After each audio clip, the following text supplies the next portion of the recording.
আমি ভাবো কি ভাগৱত মাৰ্গলৈ অহাৰ কাৰণে ইটো নাখাবা সিটো নাখাবা ওলৈ নাযাবা তলৈ নাযাওঁ এইখিনি ঢেৰ নীতি নিয়ম কিন্তু ভাগৱতৰ মাৰ্গ হৈছে এই শৰীৰটোক ভালে ৰখাৰ মাৰ্গ কিদৰে শৰীৰটোক ভালে ৰাখি স্বাভাৱিকতে আমি সংসাৰখন পাৰ কৰিব পাৰোঁ ভাগৱতে সংসাৰ এৰিবলৈ কোৱা নাই নহয় ভক্ত ধ্ৰুৱকো ক'ব পাৰিলেহেঁতেন ভগৱন্তই যে তুমি মোৰ লগত বৈকুণ্ঠলৈ ব'লা প্ৰহ্লাদকো ক'ব পাৰিলেহেঁতেন কিন্তু কি ক'লে যে তুমি ৰাজ্যলৈ উভতি যোৱা ৰাজ্য শাসন কৰা সকলো কৰ্ম শুদ্ধতা আৰু পবিত্ৰতাৰে আচৰণ কৰি মোক অৰ্পণ কৰা তাৰ জৰিয়তে তোমাৰ ধৰ্ম সিদ্ধি হ'ব সেইটো হৈছে ভাগৱতৰ দৰ্শন আৰু সেই দৰ্শনটো সদায় অন্তৰত ক্ৰিয়া কৰি থাকিবলৈ হ'লে অন্তৰত ভাৱনা কি কিবা এটা সফলতা লাভ কৰিলে প্ৰথম ক্ৰেডিটটো ভগৱন্তৰ আমাৰ আকৌ কি হয় বোৱা গামোচাখন মই নিজলৈ থওঁ কিনা গামোচাখন ভগৱানলৈ দিওঁ কাৰো গা ধোৱা ঘৰটো আপোনাৰ পৰিষ্কাৰকৈ বিচাৰোঁ ধুনীয়াকৈ টাইলছ লগা কিন্তু কিছুসকলৰ গৃহৰ ব্যক্তিগতভাৱে কোনেও নল'ব কিছুসকলৰ গৃহৰ গোসাঁই ঠাইডোখৰ চাবচোন অসুৰো নবহেগে গোটেই এলান ধৰি আপোনাৰ পৰিপূৰ্ণ কৰি থৈ দিয়ে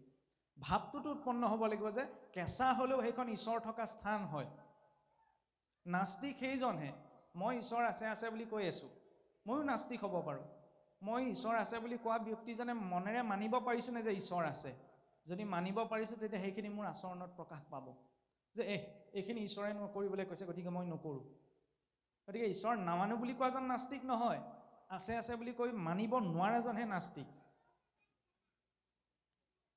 গতিকে সেইখিনি প্ৰকাশ পাব আমাৰ আচৰণত প্ৰকাশ পাবলৈ হ'লে ঘৰত সামান্যতম সৰু সৰু বিষয়ৰ পৰা ডাঙৰ ডাঙৰ বিষয়লৈকে কোনে ক্ৰেডিটটো পাব ভগৱন্তই যে ভগৱন্তৰ ইচ্ছা হৈছে সেইকাৰণে জ্ঞানীসকলেও কয় কি যে আমি জীৱনটোত যিখিনি পাইছোঁ সেই সকলো আমাৰ নিজৰ কৰ্মফল কিন্তু ভক্তজনে এটা বৰ সুন্দৰ দৰ্শনত বিশ্বাস কৰি জীৱনটো পাৰ কৰে যদি ইচ্ছা কৰাটোকে তেওঁ জীৱনত পাইছে তেতিয়াহ'লে সেইটো ঈশ্বৰৰ কৃপা আৰু ইচ্ছা কৰাটো যদি জীৱনত পোৱা নাই তেতিয়াহ'লে সেইটো ঈশ্বৰৰ ইচ্ছা এই সাধাৰণ কথাষাৰত বিশ্বাস কৰি চলে সেইকাৰণে তেওঁ কি বুলি কয় যে মান অপমান মিলে ঈশ্বৰ ইচ্ছায় বিচাৰত সুখ দুখ দাতায়াননায় আৰু এই ভাৱনাটো যেতিয়া নিত্য নিৰন্তৰ অন্তৰত পৰিপুষ্ট হৈ উঠে তেতিয়া কি সম্ভৱ হয় ভীষ্মৰ মুখ্য উৎসৱ সেইকাৰণে ৬ষ্ঠটি অধ্যায় আহিছে ভীষ্মৰ মুখ্য উৎসৱ ভীষ্ম মৰিছিলহে হয়নে মৰা ব্যক্তিজনৰ আগত দিনটো মুখ্য উৎসৱ বুলি ভাগৱতে কৈছে এইটো কম ডাঙৰ দৰ্শন হ'ব লাগিব কম ডাঙৰ সাহস হ'ব লাগিবনে এজন মানুহ মৰিছে কিন্তু সেই মৃত ব্যক্তিজনৰ দিনটোক কি বুলি কৈছে মুখ্য উৎসৱ মানে কি য'ত আমি আনন্দ মনেৰে কিবা এটা পালন কৰোঁ মানুহ এজন মৰিছে সেইটো আকৌ আনন্দৰে বোলে পালন কৰেনে সেইকাৰণে ভাগৱতৰ দৰ্শন সদায় সুকীয়া আমাকো সেই ভীষ্ম গতি লাগে অন্তিমতো কৈছে নে পদে যি বোলে এইদৰে ভাৱৰ পৰিক্ৰমা চলাই যাব তেওঁৰ অন্তিম সময়ত ভীষ্মৰ দৰে গতি পাব ভীষ্ম গতি কিয় লাগে এতিয়া চাওক আপোনাৰ মোৰ হাতৰ তলুৱাইদি যদি শুল এডাল এফালে সোমাই ইফালে ওলাই যাবলৈ হয় ২৪ ঘণ্টা ১ ঘণ্টা বহি থাকিব পাৰিমনে নোৱাৰো নহয়নে ভীষ্মৰটো প্ৰতিটো অংগই দিয়ে এডাল এডাল খৰে বদ্ধ কৰি থৈছিল আৰু ভীষ্ম ইচ্ছামৃত্যুৰ অধিকাৰী আছিল নহয়নে তেওঁ যেতিয়াই ইচ্ছা কৰে প্ৰাণবায়ু শৰীৰৰ পৰা আঁতৰাই পঠাব পাৰিলেহেঁতেন তেতিয়াহ'লে তেওঁ সৰহজ্যাত কিয় পৰি আছিল তাৰ বোলে দুটা কাৰণ আছে প্ৰথমটি কাৰণ ভীষ্মই পূৰ্বতে প্ৰতিজ্ঞা কৰি থৈছিল যে মোৰ প্ৰাণ গ'লেও মই কেতিয়াও কুৰুবংশক ত্যাগ নকৰোঁ সেই প্ৰতিজ্ঞাৰ বাবে দ্ৰৌপদীৰ বস্ত্ৰ হৰণ কৰাৰ পাছতো তেওঁ কুৰুবংশক ত্যাগ কৰিব নোৱাৰিলে অধৰ্ম হৈ থকাৰ পাছত তেওঁ একো মাত মাতিব নোৱাৰিলে কাৰণ পূৰ্বতে তেওঁ প্ৰতিজ্ঞা কৰি থৈছে কিন্তু যেতিয়াই দ্ৰৌপদীৰ বস্ত্ৰ হৰণ হ'ল সেইখিনি সময়ৰ পৰা দুৰ্যোধনৰ পাপেৰে অৰ্জিত পাপন্ন ভোজন কৰি কৰি শৰীৰটো যিমান ৰক্ত নিৰ্মাণ হৈছিল তাৰ এটোপাল কৰি সমস্ত ৰক্ত যেতিয়ালৈকে শৰীৰৰ পৰা বাজ হৈ যোৱা নাই তেতিয়ালৈকে ভীষ্মই শৰীৰ এৰা নাই কাৰণ তেওঁ জানে সেই দুৰ্যোধনৰ পাপন্নৰে অৰ্জন কৰা অন্ন গ্ৰহণ কৰি এই শৰীৰটো লৈ পেলাই তেওঁ ঊৰ্ধ্বদৈহিক গতি কৰিব নোৱাৰে প্ৰথমটি কাৰণ সেইটো হৈছে অন্ন বিচাৰ অন্ন যোনি কিছু নকৰে বিচাৰ জাতি কুল ভৈল ভ্ৰষ্ট বৈষ্ণৱৰ বেশ ধৰিয়া পুৰায় বেদ পথ কৰি নষ্ট অন্ন বিচাৰ মানে এইটো নহয় যে আমুকৰ হাতে নাখাওঁ তামুকৰ হাতে নাখাওঁ এইটো লোকাচাৰ প্ৰকৃত বিচাৰ কি সেই অন্ন প্ৰস্তুত কৰোঁতে কেনেধৰণৰ ভাৱেৰে প্ৰস্তুত কৰা হৈছে কেনেজন ব্যক্তি কি ভাৱেৰে ৰন্ধন কৰিছে কাৰণ অন্নই প্ৰভাৱ পেলায়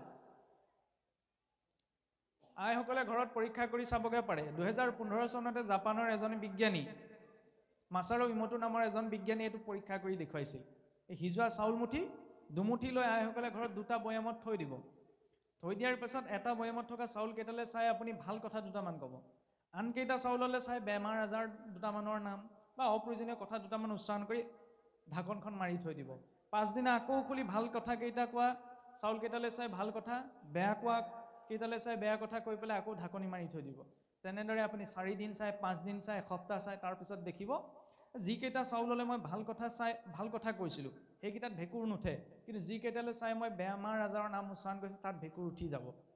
কাৰণ পাককৰ্তাজনৰ ভাৱটো সেই অন্নৰ সৈতে যুক্ত হয়। অন্ন ইমান এটা চেঞ্চিটিভ বা চাউলমুঠি ইমান এটা চেঞ্চিটিভ বস্তু বা দ্ৰব্য, এইটো বিচাৰ ভাৰতীয় সংস্কৃতিত পূৰ্বৰে পৰা আছে, যিটো পৰীক্ষা 2015 চনত জাপানৰ এজন বিজ্ঞানীয়ে কৰি দেখিছে। গতিকে পাককৰ্তাজনে কি ভাৱত অন্ন পাক কৰিছে, দ্বিতীয়তে গ্ৰহণকৰ্তাজনে।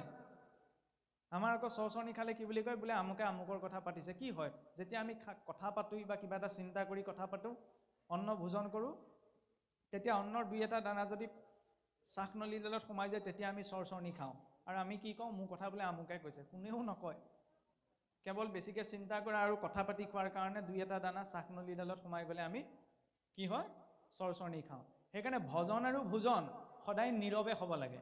ভজন মানে যেতিয়া আমি ঈশ্বৰক ভজনা কৰোঁ, যিখিনি সময়ত আমি গোসাঁই ঘৰ সোমাওঁ, নীৰৱে। আৰু দ্বিতীয়তে ভোজন, এই দুটা বস্তু সদায় নীৰৱে, খাই হুলস্থুল কৰি ইটো সিটো কথা পাতি নহয়। এইটো বোলে ভজনীয়া ভকতৰ বাবেহে নিয়ম নহয়, মনুষ্য মাত্ৰৰ বাবে। আজিকালি ক'বলৈ বেয়া, থিয় হৈ পেলাই কুকুৰ মেকুৰী ছাগলীয়েহে খায়। আজিকালি আকৌ এইটোত আপোনাৰ হেৰি আহিছে নে, বুফে ছিষ্টেম। ক'বলৈ বেয়া, থিয় হৈ যে খায়, দেখিছেনে, থিয় হৈ খায় কুকুৰ মেকুৰীয়ে। মনুষ্যই নহয়, অন্ততঃ চকীখনত বহি হ'লেও ভোজনীয় দ্ৰব্যটো গ্ৰহণ কৰিব লাগে। খালে কি হয়, পেটত চাপ পৰাৰ লগে লগে পেটৰ জঠৰাগ্নি সক্ৰিয় হৈ খোৱা বস্তুটো হজম কৰিবলৈ। সিমানখিনিলৈকে দৰ্শন আছে। থিয় হৈ বোলে পানী গিলাচো খাব নালাগে, নহয়নে? সিমানখিনিলৈকে সতৰ্কতা আমাক দিছে। এইখিনি ঈশ্বৰৰ অৰ্থে আচৰণ কৰা নিয়ম নহয় নহয়, এই শৰীৰটোৰ অৰ্থে আচৰণ কৰা নিয়ম। এইখিনি হৈছে সদাচাৰ। এতিয়া ভীষ্মই দ্বিতীয়তে ভীষ্মই সেইখিনি সময়ত 6 মাহলৈকে সৰসজ্জাত পৰি থকা কাৰণটো কি? কাৰণ ভীষ্মক লাগে কি, উত্তৰায়ণ গতি। এতিয়া আমাৰ বছৰেকত 2টা অয়ন থাকে, উত্তৰায়ণ আৰু দক্ষিণায়ন।